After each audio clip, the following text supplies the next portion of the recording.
A warm welcome to all the listeners. Today we will discuss Chapter 11 Transportation in Plants and Animals.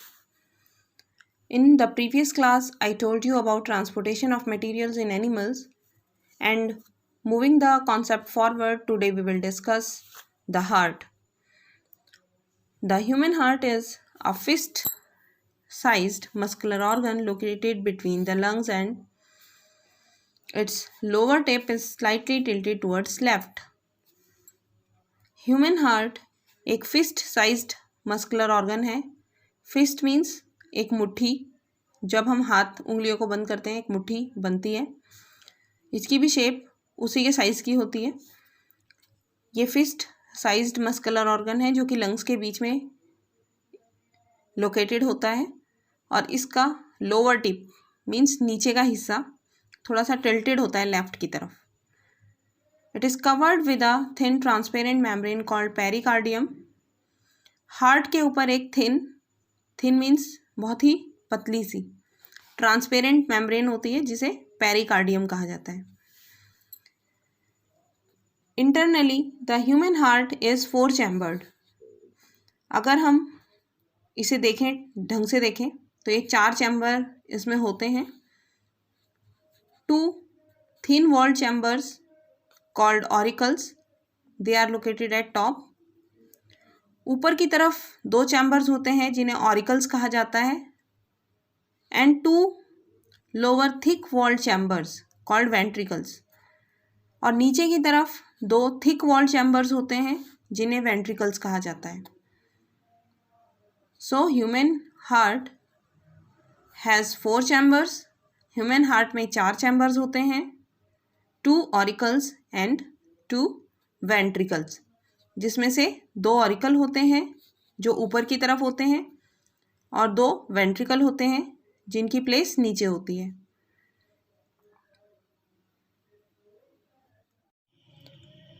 This is section of human heart. Human heart is fist sized muscular organ. ये human heart का diagram है. Human heart fist sized होता है, एक मुट्ठी के आकार का होता है, and it's lower tip is slightly tilted. इसका लोअर टिप थोड़ा सा टिल्टेड होता है लेफ्ट की तरफ. Human heart has 4 chambers. Human heart में 4 चैम्बर्स होते हैं, 2 auricles and 2 ventricles. This is right atrium, this is left atrium, this is right ventricle and this is left ventricle.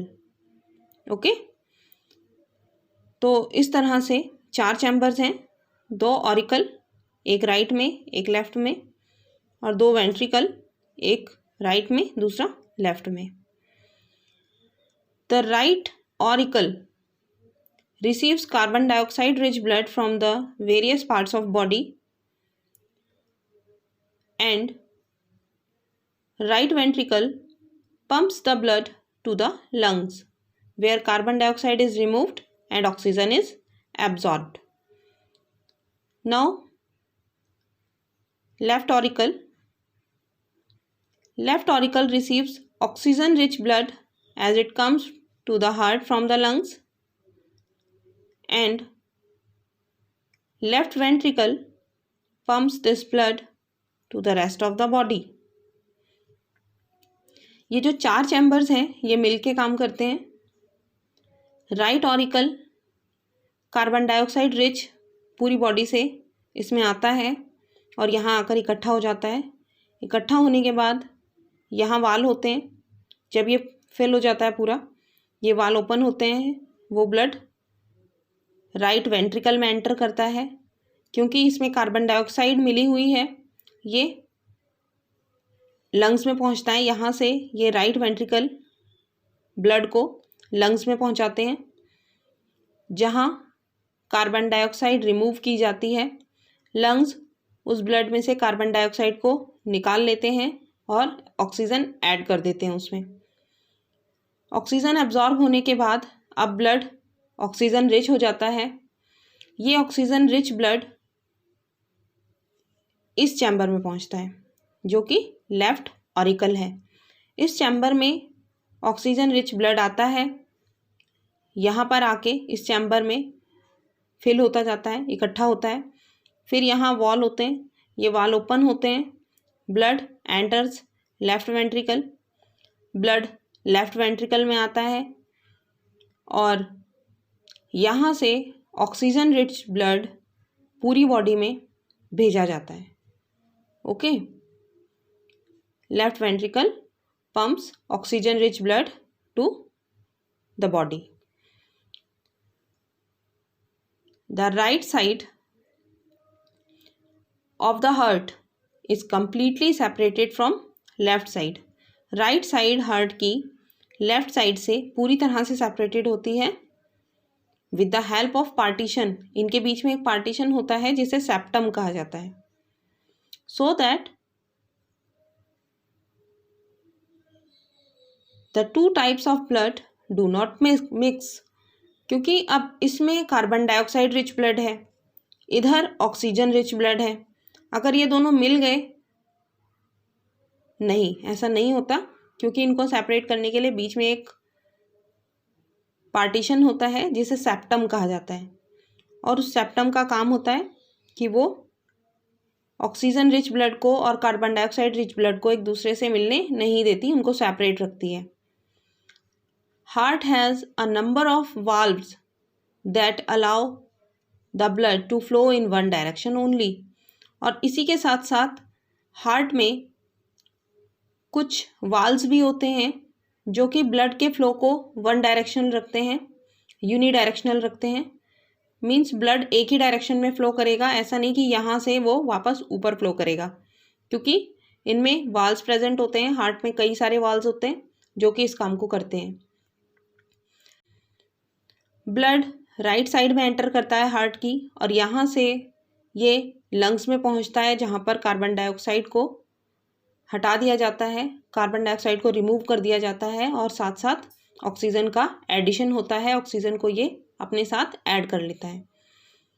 The oxygen rich blood travels back to the left side of the heart. अब जो oxygen rich blood है वो right side में, जो oxygen यहाँ पर right side में जो कार्बन डाइऑक्साइड रिच ब्लड था वो लंग्स में पहुँचा, लंग्स में ऑक्सीजन ऐड हो गई, कार्बन डाइऑक्साइड रिमूव हो गई, अब ब्लड में ऑक्सीजन प्रेजेंट है। अब वो ब्लड मूव करके वापस लेफ़्ट साइड में पहुँचता है, लेफ़्ट ऑरिकल में पहुँचता है और फिर उसके बाद लेफ़्ट वेंट्रिकल में आता है। यहाँ से ब्लड पूरी बॉडी में पंप किया जाता है। The oxygen rich blood travels back to the left side of the heart. It is again sent to all the parts of the body and this process is repeated again and again. और इस process को बार बार repeat किया जाता है। Blood पूरी body में pump किया जाता है, ये ऑक्सीजनेटेड ब्लड होता है जो यहाँ से पूरी बॉडी में पंप किया जाता है। वापस से रेस्पिरेशन का प्रोसेस होता है, सभी सेल्स में रेस्पिरेशन होता है, कार्बन डाइऑक्साइड गैस बनती है जो कि फिर से ब्लड में अब्जॉर्ब होती है। अब ब्लड क्योंकि फिर से कार्बन डाइऑक्साइड रिच हो गया है, सारा बॉडी का blood carbon dioxide rich blood यहाँ आता है, यहाँ से फिर राइट वेंट्रिकल में जाता है, राइट वेंट्रिकल से लंग्स में जाता है, वहाँ फिर से कार्बन डाइऑक्साइड रिमूव करके ऑक्सीजन का एडिशन होता है और फिर ऑक्सीजनेटेड ब्लड लेफ्ट ऑरिकल में पहुँचता है, यहाँ से लेफ्ट वेंट्रिकल में आता है और फिर यहाँ से वो पूरी बॉडी में पंप कर दिया जाता है। ये प्रोसेस लगातार चलता है। Okay, so students, that's all about heart. Read this topic from your book also. Thank you and have a nice day.